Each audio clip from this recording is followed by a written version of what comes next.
ഇന്ന് നമുക്ക് എങ്ങനെയാണ് ചോക്ലേറ്റ് ബിസ്ക്കറ്റ് പുഡിംഗ് ഉണ്ടാക്കുന്നത് നോക്കാം. ഇതിനാവശ്യമുള്ള ingredients: biscuit, milk, sugar, cocoa powder, cornflour, Boost, vanilla essence, butter and instant coffee powder. ആദ്യം നമ്മളൊരു പാൻ അടുപ്പത്ത് വെച്ച് അതിലേക്ക് പാൽ ഒഴിച്ചു കൊടുക്കാം. ഇനി ഈ പാലിലേക്ക് ഷുഗർ കൂടെ ചേർത്ത് നന്നായിട്ട് ഇളക്കി കൊടുക്കാം.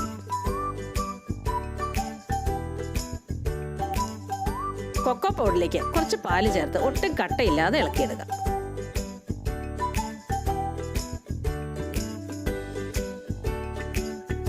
ഇത് നമ്മൾ പാലിലേക്ക് ചേർത്ത് നന്നായിട്ട് ഇളക്കി കൊടുക്കാം.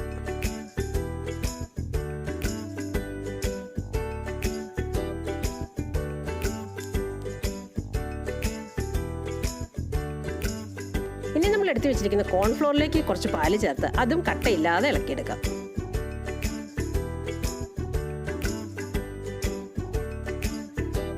ഇതുകൂടെ നമ്മൾ പാലിലേക്ക് ചേർത്ത് നന്നായിട്ട് ഇളക്കിക്കൊണ്ടിരിക്കാം.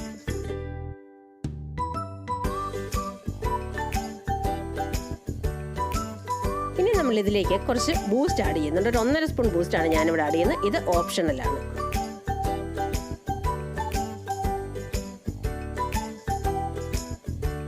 ഇത് കുറച്ച് തിക്കായി വരുന്ന സമയത്ത് നമുക്ക് കുറച്ച് വാനില എസൻസും കൂടെ ആഡ് ചെയ്ത് കൊടുക്കാം.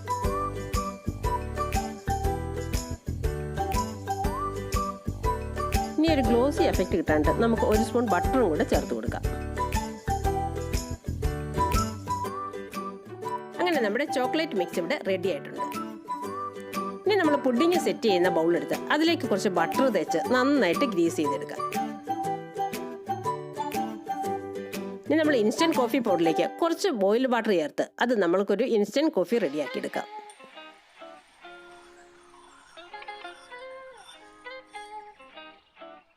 ഇനി നമ്മൾ എടുത്തു വെച്ചിരിക്കുന്ന ബിസ്ക്കറ്റ് ഓരോന്നായി എടുത്ത് കോഫിയിൽ സോക്ക് ചെയ്ത് നമ്മുടെ ബൗളിലേക്ക് ലെയർ ചെയ്ത് കൊടുക്കാം.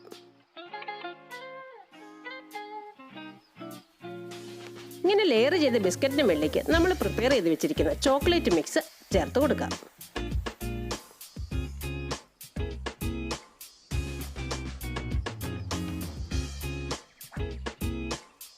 ഇനി ഇതൊരു സ്പൂൺ ഉപയോഗിച്ച് നമുക്ക് നന്നായിട്ട് സ്പ്രെഡ് ചെയ്ത് കൊടുക്കാം.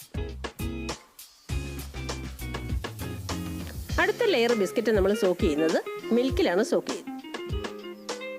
അതും അങ്ങനെ നന്നായിട്ട് ലെയർ ചെയ്ത് കൊടുക്കാം.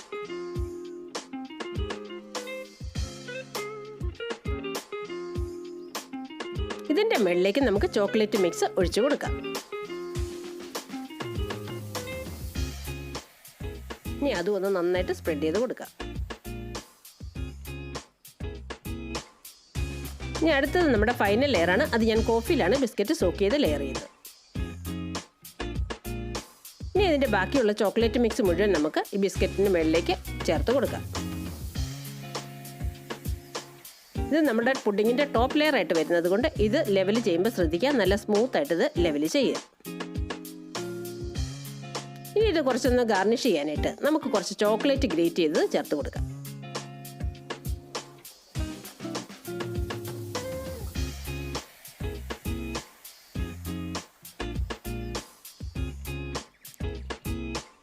ഇനി കുറച്ച് ആൽമണ്ട് സ്ലൈസ് ചെയ്തും കൂടെ നമുക്ക് ചേർത്ത് കൊടുക്കാം.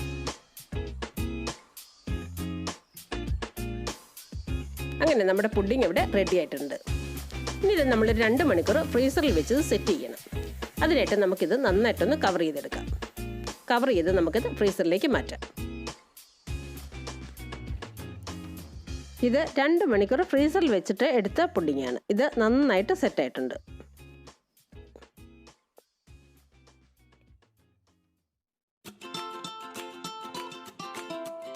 നമുക്കിതൊന്ന് കട്ട് ചെയ്യാം.